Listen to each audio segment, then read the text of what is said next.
Hello everyone. Welcome to our presentation on trauma-informed strategies for supporting the return to school during COVID-19. This is a pre-recorded session, so I'm going to take a moment for brief introductions before we get started. This presentation is a joint effort by the MU Center for Evidence-Based Youth Mental Health and Boone County Schools Mental Health Coalition, made possible by our funders, the Boone County Children's Services Board. My name is Dr. Kayla Kilpatrick, and I'm a school psychologist and provisionally licensed psychologist. I'm a regional coordinator with the Boone County Schools Mental Health Coalition through the University of Missouri. I provide school-based mental health consultation and evidence-based intervention to our youth in schools, and I have experience with teaching and supervision of practicum students at the graduate level. In a few moments, you will also meet my co-presenter, Dr. Jenna Strawn. Dr. Strawn is a licensed psychologist, clinical supervisor for the Center for Evidence-Based Youth Mental Health, and an assistant professor in the Department of Psychological Sciences at the University of Missouri. Dr. Strawn supervises clinical graduate students who complete youth diagnostic assessment and treatment services at the MU Psychological Services Clinic. We hope you'll find our presentation today helpful. Thus far during COVID-19, I have been providing telehealth services to Boone County students, and Dr. Strawn has been delivering evidence-based interventions to children, adolescents, and families who are currently experiencing COVID-19 related stress. So we've worked to put together strategies that come from a trauma-informed lens and that we hope are helpful for preparing you in our return to school. Thank you for watching our session, and let's get started. Although we're going to be providing a lot of strategies and suggestions to everyone today, it's ultimately important to also view those in the context of the local health department as well as your individual school districts. So our agenda today, I'll be going over an overview of trauma, some basic information about trauma, as well as some newer information related to how COVID-19 has impacted traumatic experiences and kids that already have some pre-existing traumatic experiences. Dr. Kilpatrick will be going over some recommendations for school staff, and also she'll be referencing a really extensive resource toolkit that we provided you guys through Google Drive. The toolkit has resources for educators and parents and kiddos from some really good reputable organizations that we trust, so like the National Child Traumatic Stress Network and others. So we also thought that it would be really important to kind of frame this presentation with some case examples. And so we decided that we would share some case examples, some fictional studies of kiddos inspired by cases that we've seen in our clinic and in schools. So we would ask you guys to reflect on these case examples as we're going through the presentation so that you can really apply the content to real world type examples. So our first one is Katie. Katie is a 14-year-old white female who has been losing her temper often and expressing frustration repeatedly during her classes. While she was very social last year, she has not been talking to her friends during the school day and has instead been keeping to herself. Despite frequent reminders, she has also not been turning in her assignments consistently. Katie's father was laid off in March, and the family's financial situation has changed substantially since then. We also have Chris, who is an 8-year-old Black male who has expressed a lot of fears that he will catch COVID or people he knows will get sick. He does not like the new school schedule or that he does not get to see all of his friends at school anymore. He has also been tearing up easily during class. Chris's mother is a nurse, and he is particularly worried that she could contract COVID at work. So these are probably examples that you guys are familiar with too from the last several months of teaching and working with kids. And so myself and Dr. Kilpatrick will try and reference these case examples throughout the presentation. And if you guys have questions about how the material applies, feel free to submit that through the chat too. So what is trauma and what does it look like in our students? And much of this information is kind of pre-COVID. So trauma is not just abuse and neglect. It can include all sorts of experience like witnessing domestic violence or poverty, having a parent with mental health issues or substance abuse issues, as well as kind of chronic oppression and racism. So it's really a lot bigger than just kind of the stereotypical abuse type of stories that we hear about. Some signs of trauma in the classroom or in schools that you guys may be aware of. So things like sadness or avoidance, difficulty concentrating, sometimes these signs are kind of written off as just like defiant behavior or hyperactivity, when really we know that these behaviors could be influenced by trauma or could be kind of rooted in trauma. And so I think it's extremely important that as mental health professionals and as educational professionals, we're aware of these signs. Some of you guys may have heard the statistic that I think between like mid-March and mid-April, there was a huge drop in child abuse and neglect calls in Missouri.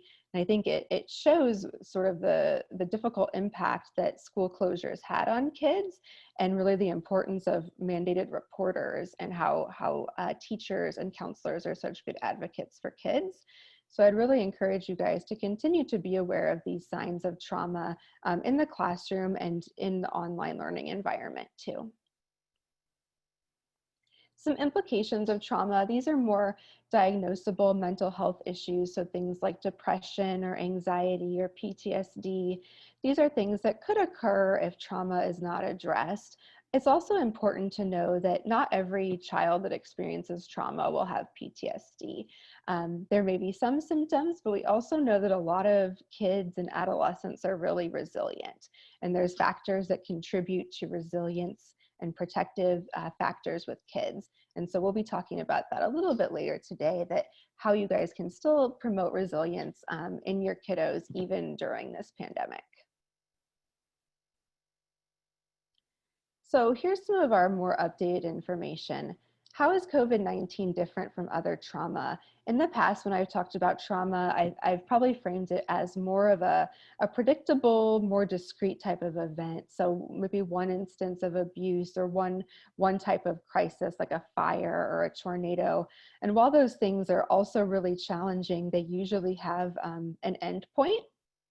And so right now we're dealing with a more consistent, ongoing, and unpredictable crisis. And sort of along with that, most of our interventions for counseling or for coaching or for mental health are all based on just sort of one crisis at a time, or a single traumatic event. So we've had to adapt some of our interventions to reflect that. There's also been a lot of mixed messages or updated messages throughout the COVID crisis. As more scientific knowledge becomes available, there's been different expectations, and that can be really frustrating and confusing for families and kids to keep up with.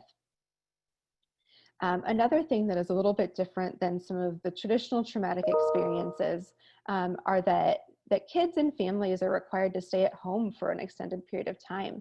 So we talk about protective factors and things that buffer against trauma, like participation in clubs or sports or connecting with a teacher at school. And while these things are still possible, they're more difficult during this time. So some of those things that we usually recommend, we kind of have to think how those might still be possible during a pandemic or during a quarantine time. There's also a lot of people just feeling sick and ill, and an increased number of losses going on, whether that be physical loss or, like in Katie's example, economic loss of a job, loss of positive school experiences like graduation or prom. So there's just some different components that we can be aware of when thinking about trauma. How are people handling the stress right now? So a lot of the information I found was from near the beginning of the pandemic, so back in March. So there was a really brief poll by the American Psychiatry Association, and they found that about 36% of Americans felt that COVID-19 was having an impact on their mental health. Again, this was back in March, and I would bet that that number is at least the same or higher now, especially as we all begin to worry about the transition back to school. Although there hasn't been a ton of research, especially rigorous research on COVID, we can take some lessons from previous crises. So some of these citations I have here on this slide relate to the Zika virus, the Boston bombing several years ago, Boston Marathon bombing. And what they've found is that social media exposure, if you're not careful, can actually lead to more symptoms of stress, acute stress. And so social media can, of course, be extremely helpful when we're not able to see people in person. I mean, Zoom is really helpful for us right now, and it can be helpful with connecting with people. but also being aware of the type of social media that you're consuming. And if it seems like the type of information you're consuming is not helpful, not productive, leading to feeling more anxiety and sadness, then that's something to be aware of. Some of these studies have found that social media that has more of an alarming tone or that leads to that anxiety can actually be more stressful than directly experiencing the event itself. And so it's definitely something to be aware of. And then being at home and that lack of control and quarantine can also fuel additional stress. So we've really been talking to kids, and Dr. Kilpatrick will talk more about this, about kind of what is in their control and what isn't. What safety measures can they take themselves, and what sorts of things are just not in their control right now? And I think that that is a supportive way to think about it. We wanted to include some information about the virus and how it impacts groups differently. And so this information is from late last week from the City of Columbia website. I think that the numbers, unfortunately, are a little bit higher now this week, but what I found at the end of last week was that Black individuals make up about 9% of our population here in Columbia, but they represent about 17% of COVID-19 cases.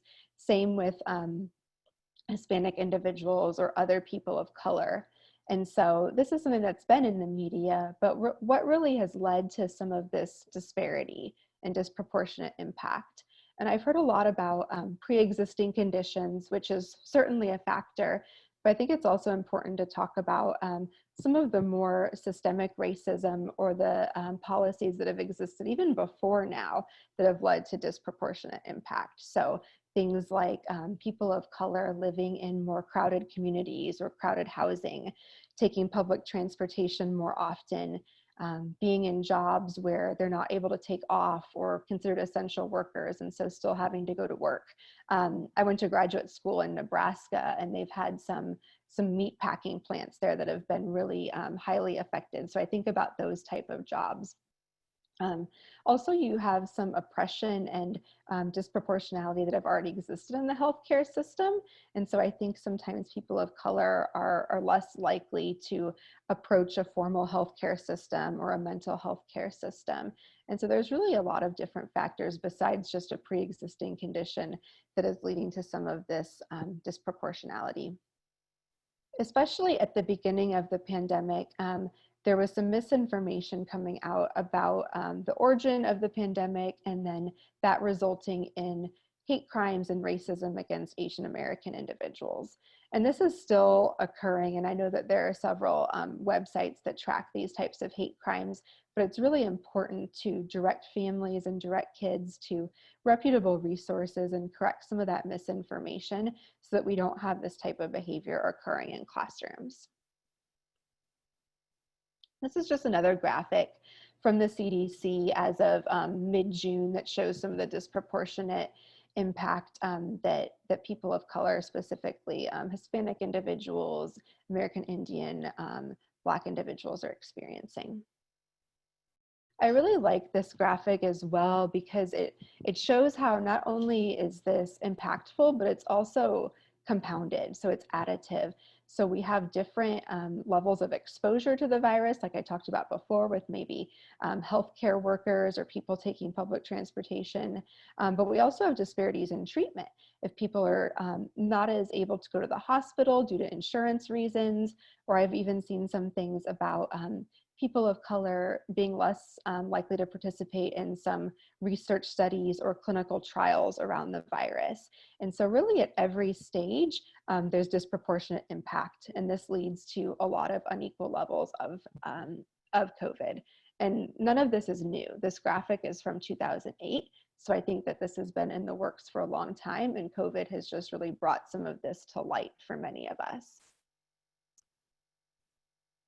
We thought that it would also be helpful to share some information from the Adverse Childhood Experiences study and how this information could be a helpful backdrop for thinking about COVID-19 related trauma right now. So the Adverse Childhood Experiences study, again, is not a new study. It was originally designed in 1997 and 1998 through the CDC and Kaiser Permanente. they surveyed about 17,000 adults and had them look back on traumatic experiences that occurred in their childhood, so anything that happened before age 18. And they found that many people had experienced a traumatic experience in their childhood, and that there was a strong relationship between those experiences and mental health and physical health outcomes. So we've talked a little bit about mental health already and some of those diagnoses and impairment that can result from trauma. But some of the research that they found on physical health outcomes was really pretty unique and novel at the time.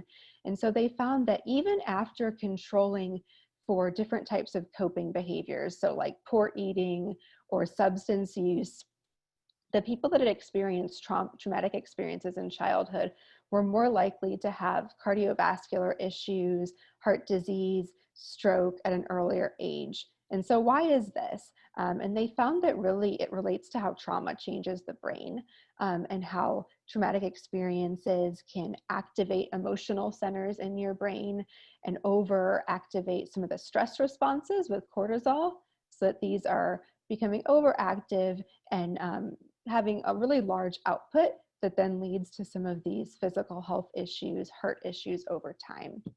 So it was a really kind of landmark study when it began, and now there's been several different replications of it over time.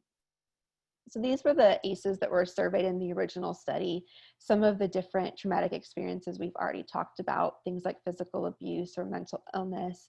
Many of the studies have found that parental separation or divorce is one of the more common ones that people experience, but obviously many of them are experienced by many people. And again, with ACEs, there's a disproportionate impact. So one of the more recent ACEs studies I found from this decade showed that about 40% of white individuals had experienced at least one ACE in their childhood, while about 60% of Black individuals and 50% of Hispanic individuals had experienced one ACE. So that trauma definitely can lead to disproportionality in the mental health and the physical health care system as well.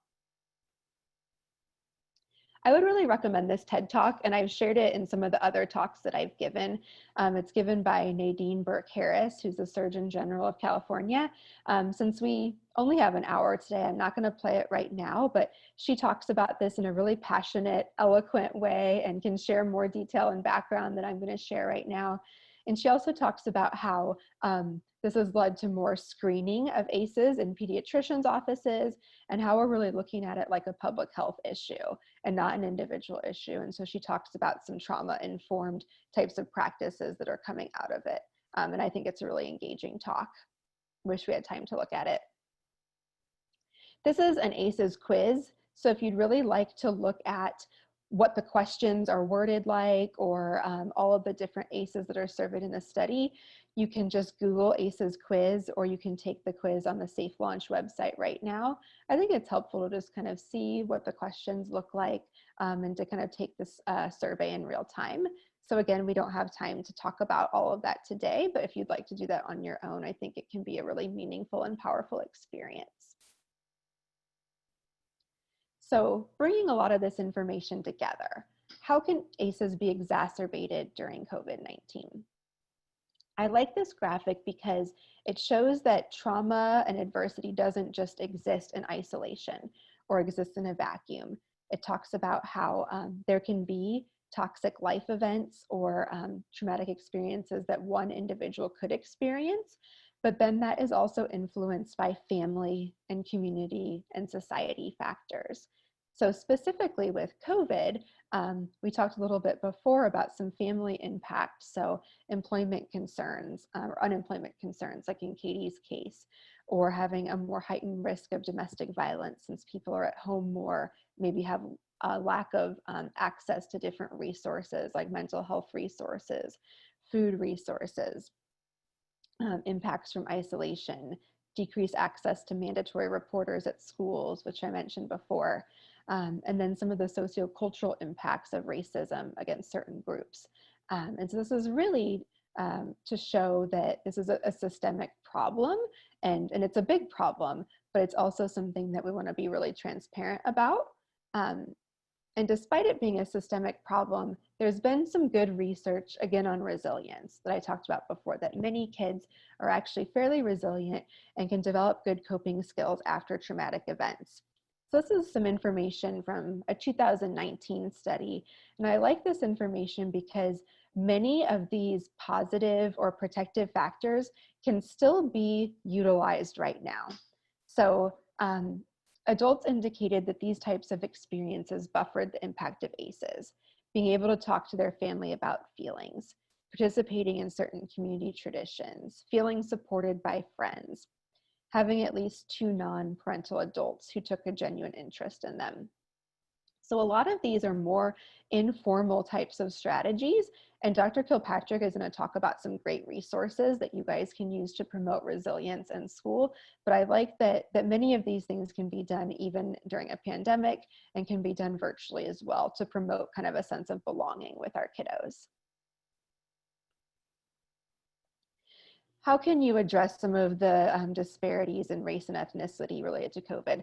This could be an entire webinar on its own, and there are actually many good webinar resources and book and video resources around this topic. We have a Word document in our toolkit that you guys should have received that includes some resources about how to talk to kids about race and how to talk about some of the disproportionality related to COVID. So I would definitely check out some of those resources in the toolkit. But just some basic strategies might be to really validate your student's experience. So if Chris is talking to you about his mom being at work and being scared or nervous that she might contract the virus, to just be very understanding, empathetic about that, not trying to make him focus on the overly positive or kind of the Mary Sunshine response, but trying to get him to think in a more helpful way and acknowledge that this is a really hard experience and that some of this inequity does exist. There's a ton of really great resources out there right now, again, for talking to kids about race and highlighting the experiences of people of color. And we know that really representation matters. And so trying to integrate some of these resources into your classroom or your counseling office could really make a big difference for kids. And we're at a unique time where we have a lot of momentum to try to address this issue. And I hope that by sharing these resources and creating some action steps, we can try and create some sustainable change, because just the resources in your toolkit, there's a ton of them and we didn't even include everything. And so there really is a lot out there. So I hope that you guys can kind of take what's helpful and create some action steps for your own schools. Before Dr. Kilpatrick gets started, I just wanted to share a brief word about a practice that we would discourage teachers and counselors from engaging in, something called psychological debriefing or critical incident stress debriefing. This is a practice that was fairly popular in the 80s and 90s and early 2000s. It came out of work with like crisis response workers and emergency room workers. And really what it required people to do was to talk very soon after the traumatic event, so 2 or 3 days after, and go into pretty detailed language about the event. So describing in a lot of detail what had happened right after the event. Sometimes this was done in individual formats, sometimes it was done in group formats. But what more recent research has found is that this really is not a very effective practice, and it could actually be harmful. So it could impair the natural grieving or recovery process. And if it's done in groups, it could be actually triggering for people that have experienced trauma and haven't really processed that trauma yet. So while this sounds like an okay idea in theory, we would discourage you guys from forcing kids to talk about these traumatic experiences right after they happen or in large groups. And so Dr. Kilpatrick is going to give us some more concrete suggestions of what we would recommend that you guys try and include in your classrooms. As Dr. Strawn said, we've included some trauma-informed recommendations for you all today that are in our toolkit. And we know there's a lot of information out there. We've been inundated as we get closer to school in the fall with information, and we've tried to pull together some resources that we found really helpful. So you can see on the slide here, the school reentry considerations. That's one that's in our toolkit from the National Association for School Psychologists and American School Counselor Association. We also have the National Child Traumatic Stress Network, Trauma Informed Strategies Guide. And we also have pulled from the Psychological First Aid for Schools crisis response framework, which is research informed for the aftermath of a crisis. Now, I will say, so we've included that field operations guide in our toolkit. There's a lot more to PFA training wise, and we're not going to go a ton into detail today, but we've tried to keep that in mind with the added, one of the many unique difficulties of COVID being that the crisis has not ended. So PFA is usually meant to be done after, in the aftermath and returning to school. And so for us, that unique challenge, try to keep in mind that balance for us. All right, so this is not the first time I know that you're going to be hearing that as educators, we need to take care of ourselves, but I do want to remind us all of that before we talk about recommendations for supporting our students. So Dr. Strawn and Dr. Hawley were just mentioning some of those things like limiting media exposure and other important things like setting routines for yourself, monitoring areas of stress and your stress reaction. So it's really important to think about and rely on, what's been helpful for you so far, specifically during, the past several months with COVID, but what's also been helpful in the past to get you through difficult times. And with those extreme stress reactions, we definitely want to encourage you to seek help and be okay with asking for additional help. This is really an opportunity for us to show students how to take care of ourselves, and whether we want to or not, we're always role models for students in stress management. So I definitely encourage you to think about what brings you calm, what brings you joy, and to really try to still take some time for that, even though I know that as educators, you're wanting to get back and trying to think about all of the ways you can help support your students. So in our toolkit, we have a self-care assessment handout that goes over several different areas of self-care. So you can do that checklist on your own to kind of gauge where you're at right now. And we also have a handout on self-care during a crisis. So with the return to school starting off, I know every school year, establishing relationships is something that we prioritize. So anytime we have a new student, that's what we're focusing on. But given the level of stress with the ongoing nature of COVID, establishing relationships is going to be really important this time around. So for many students, it's going to be reestablishing trust that school is a safe place. For lots of students, these past several months have been fine. They've had their basic needs met. They've felt supported enough at home. A lot of students probably will even have described being away from school as fun. But we know that the opposite end of that, there are students who feel disappointed, who feel angry, sad, who have not had their basic needs met while we've been physically away from school. And so for those students, that reestablishing that school is a safe place is probably going to take some more time.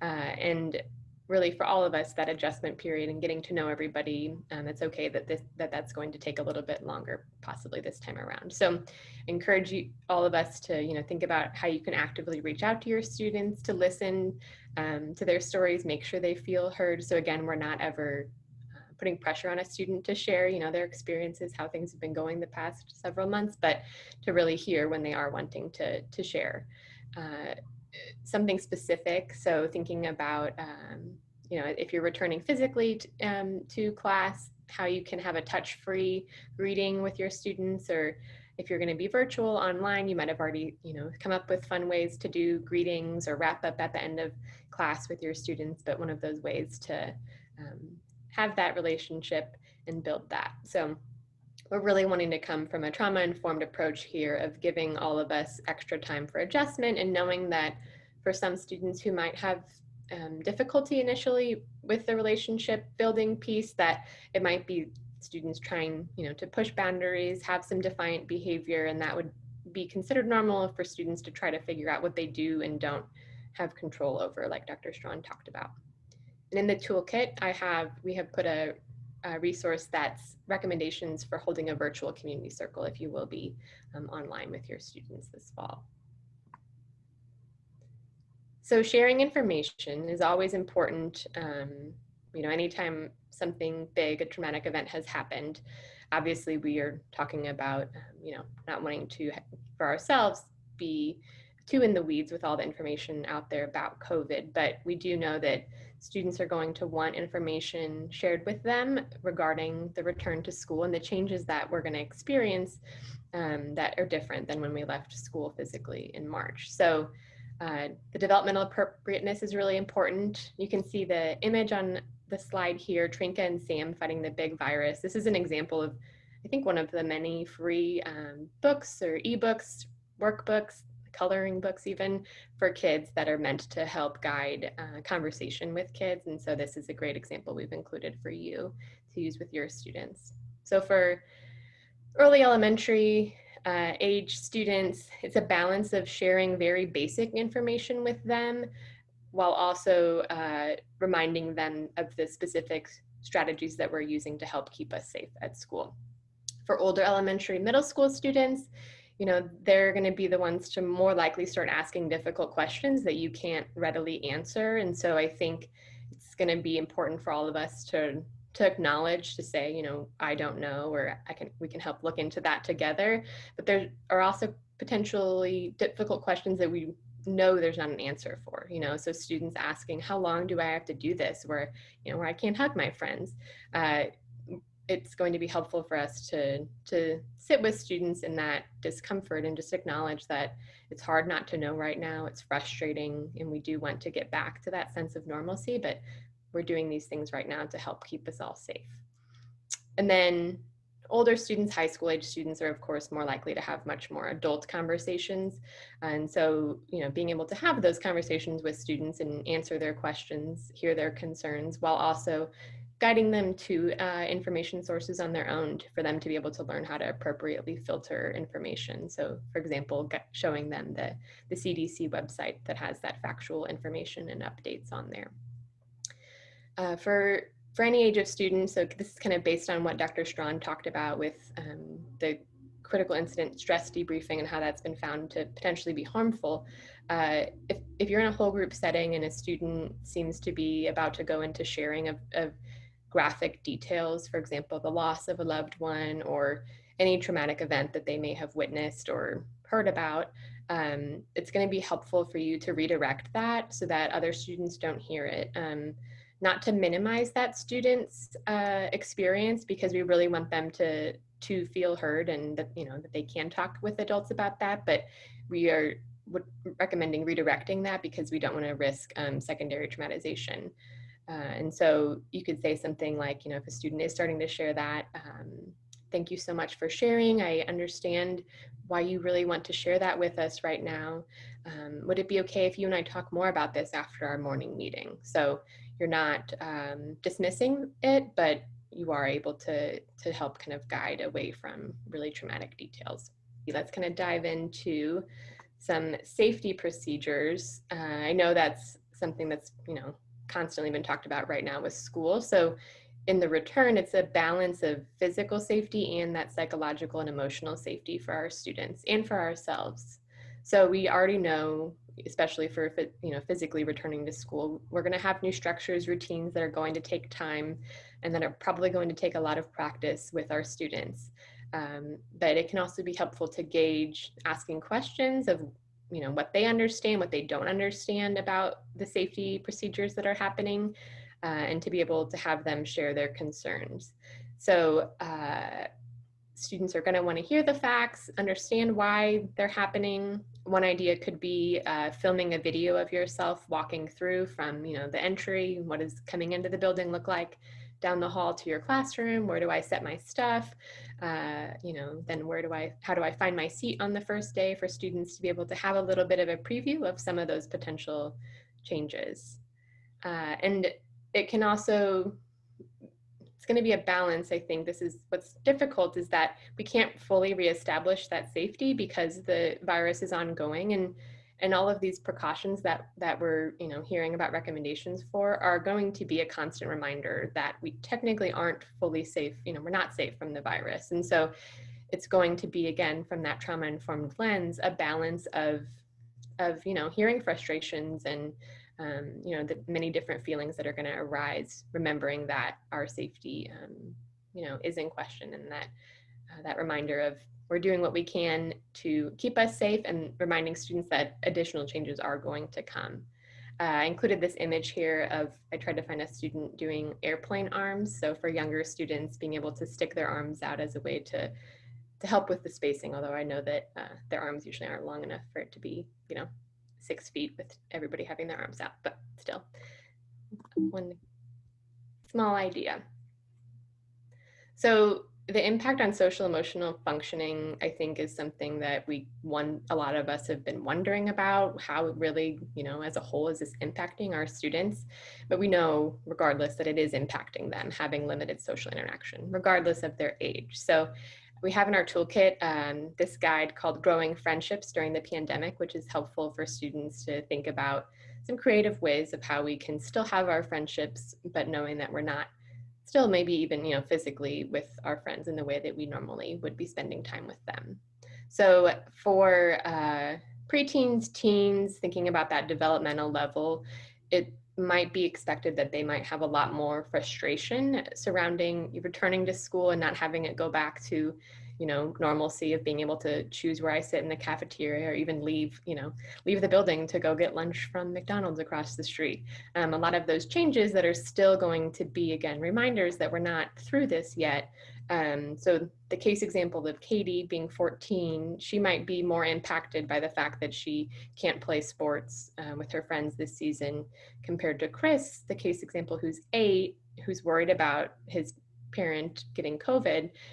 He might have more comfort being at home and might be more anxious at school, versus Katie might be feeling some of that frustration of the impact on social interaction. So ultimately, we really want to be patient with students' social skills, where they're at with self-regulation behaviors coming back to school, especially knowing that their routines might have been really, well, they definitely were thrown off, but and they might not have had a super great routine for the past several months at home. And one other piece that you can see on this slide, so with all of these physical distancing safety guidelines, when possible, from a trauma-informed approach, it's recommended that we not use punitive measures for students who mess up. So for a student who runs over and hugs someone across the room, or who even takes their mask off and sneezes, we want to use those as teaching opportunities to reteach the appropriate behavior and really focus on, the positive and trying again, as opposed to sending students to the office, because these aren't normal behaviors that as adults we still struggle with them and have to constantly remind ourselves and monitor. So we do want to give our students that grace and opportunity to learn what school looks like for now. For your students who, as you're working on, you've got, relationship built with them, or you're starting to, have them open up more, and they really are seeming to struggle beyond what you're, providing them, that's when it's going to be helpful to refer to your school mental health professionals, your school counselor, social workers, your school psychs, problem-solving teams, in order to help connect students with additional school-based resources. It's going to be helpful to, kind of pay attention to those students that if they've experienced a significant loss of a loved one during the pandemic, not only due to COVID, but a death in general, knowing that a lot of our cultural rituals have been taken away during this time, that, that can, going through that grief process looks a little bit different now. And so being aware of those students who may have had those significant challenges, and also students who have ongoing risk due to health conditions, or family members who are at risk, being able to, not assume that they are going to have more difficulty, but if you are seeing more difficulty, being able to, again, kind of use that trauma-informed lens of that might be what, is causing them to not focus as much, or to not be, the best behaved right now, and to be able to refer when needed. And it's also going to be helpful to be aware of community resources at this time, and how the school can support families' needs. So with the case example of Katie, say you talk with her privately, about how it seems like she's been having a hard time focusing, or, you just want to check in because she hasn't been turning in her work, and say you find out that she overheard her parents talking about how they might lose their house. That is understandable as to why she seems irritated and not focusing on school, because, she's really worried about a basic need and whether or not, her family will have that soon. And so connecting with resources would be a really appropriate step for her at school, to have someone to talk to, but also to see if the school can help the family connect with any additional needs. So I'm going to use the rest of my time to talk through some specific coping strategies. I know we've already said several times, like, it's important to manage our stress. It's important to pay attention to students' feelings and to help, give more grace and adjustment for them. But I wanted to provide some specific tools that can be helpful at any time for emotional well-being, but specifically right now. So you can see on the screen the image of the stress gauge that comes from a guide called Helping Children Cope with COVID-19 that's in our toolkit, and that is available with a lot of great resources for coping strategies for students. I've already mentioned that, having time for you to hear what your students are thinking, what their questions and concerns are, that's important. It's important also, beyond COVID. So not specifically, spending all of our time in community circles or morning meetings talking about the pandemic, but hearing just how things are going for them as a whole. In that Helping Children Cope, there's a healthy discussion checklist, or coping strategies checklist for students that can be helpful, and can also be helpful for students to hear from other kids what things that they've found helpful. Validating our feelings. This is something that is really quite simple, but is probably one of the most powerful things that we can do for our kids that we work with, kids and teens. So it really just comes down to, acknowledging the feeling that they're feeling, and, saying things like, this is common, our feelings, to have a range of feelings, to feel frustrated, or that must be really difficult for you. So saying those small phrases can mean a lot. It can also be helpful to think with students, out loud, how is this feeling helping me? How do I know when I need to maybe use one of my coping tools? So, for example, feeling anxious is, it's a good thing we have that feeling, because that is what's helping us, plan things like wearing masks and, staying physically away from people outside of our house. That worry about COVID is, protecting us to some degree. Same thing with sadness. Sadness shows us what we love, what we enjoy, what's important to us. And with sadness also often comes feeling tired, and that, recognition of it's okay to not be 100% on our game right now, and the fact that we're in the middle of a global pandemic, that's helpful for, I think, for students to hear, but also for us as adults to remember. So that validation that these are common reactions. It's not going to last forever. The pandemic isn't going to last forever, even though we don't know the end date, but we can use tools to help ourselves when we're feeling overwhelmed by our emotions. Grounding is a great tool that's really quick and can be taught to a student of any age. You can see the visual here on the right has the 5 senses that you walk through, and it's really meant to that's why it's called grounding, but to help physically bring you back to the present moment of, I have my feet on the ground, I am here right now, and I'm okay, and to kind of take us out of that headspace of when we're feeling really anxious and overwhelmed, and that we're not really able to focus or calm down. So if you hover over the link here, I have a YouTube video that's about 1.5 minutes long that has some good graphics of explaining grounding if you wanted to show that to students, to teach it to them. But it's a great tool to have. Expressing gratitude. This one is not meant to minimize the loss, the grief, the challenges that people are facing, but it has been shown to, to pay a little bit of attention to the bright spots in our day can be a helpful mechanism for boosting our mood. So something like having your students write down something they're grateful for, at the end of the day, or one good thing that happened that day can be really powerful. And thinking about fun activities, things we enjoy doing, recognizing for a lot of students, a lot of those activities might not be possible for the time being, but sharing and having students kind of come up with what activities can we do at home when we when our parents are busy or when we don't have someone to spend time with, that could be helpful to hear the creative ways students have spent their time and also kind of to brainstorm amongst themselves. And then the last one, a physical exercise. And I know everybody knows that that is, has obviously physical health benefits, but it's also a great mood booster for every person of every age.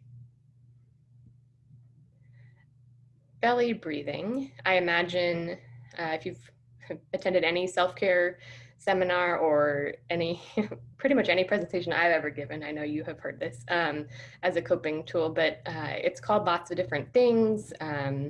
Secret breathing, controlled breathing, but the really important thing is that it's a tool we have with us all the time. Our breath is really powerful and has been shown to help calm our nervous system at those times that we're feeling anxious or just stressed or we're not really sure what we're feeling, to just take some slow breaths. So I have a few steps here in terms of having, one hand on your chest, one hand on your belly to be able to take a slow breath in and a slow breath out. And the main thing is just that it's slow, not fast, and you can repeat it as many times as needed. There's not like a magic tool of the exact number of times or number of seconds. It's really more so just focusing on controlling the inhale and the exhale. Belly breathing is one of my favorites for adults included. And then the last strategy, cognitive coping. This one, you can see the toolkit I referenced, the Unstuck workbook in our Google Drive toolkit. It's a great resource for talking about, times we're stuck or we're really thinking about, the negative or the downsides, all the challenges of what's going on with COVID for older students. And so that's a really helpful resource I encourage you to check out. So you can ask students, even simple questions of, okay, what would a supportive coach say to you right now in this situation? What's a more realistic thought you can have about this? And I will say this is for older students. So a student like Katie, in our case example, being 14, she'd be capable of this, but we wouldn't want to minimize the fact that she's worried about losing her house. That's potentially, it sounds like based on what she's heard, a realistic possibility. And so it wouldn't be, telling her like, oh, that probably won't happen. That would be not helpful. Instead, it might be, helping her think of some positive self-talk statements like, I can get through this. My family can get through this, or, we'll go through this together. There's people who are able to help us. So some of those small statements that can help you feel a little bit better about a really difficult situation. And then worry busting. So for kids, it depends on their development specifically, but like third grade and under, it's hard for us to think about our thoughts at that age. And so I like to use worry busting as a way to help make our thoughts more concrete for younger kids. So for example, Chris worrying about his mom, getting sick as a nurse. It could be having him write down his worry thoughts or draw a little picture of a worry bug who sits on his shoulder and try to give all of his worry thoughts to the worry bug. And then he could, draw wings on the worry bug and have it fly away, or crumple up the paper to let, sometimes just letting him know having our worries be shared with someone else can help us. So that can be a way to help younger students who don't have the ability to really monitor their thoughts and recognize when they are and aren't worrying. I want us all to think about one personal goal or small takeaway from today that you plan to integrate into your work or keep thinking more about, and to go ahead and write it down or make a note of it for yourself in some way.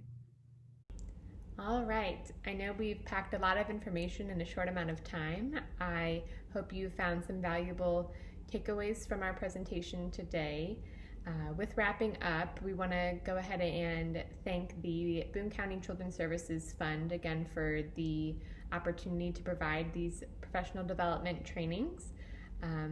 If you are watching this live with a group of educators, we will be doing our Q&A here in a moment, and so you can go ahead and be thinking about any questions, discussion that you would like to talk about.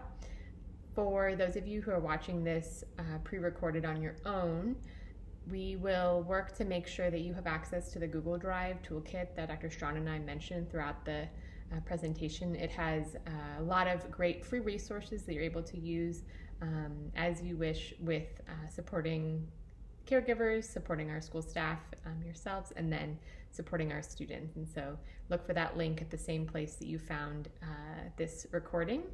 Similarly, on that note, our funders really value feedback from individuals who attend our trainings. And so if you could complete the post survey, it's brief and is valuable feedback to us as presenters, and we would love to hear what you think about the presentation. That's also how you're able to receive your continuing education certificate from us.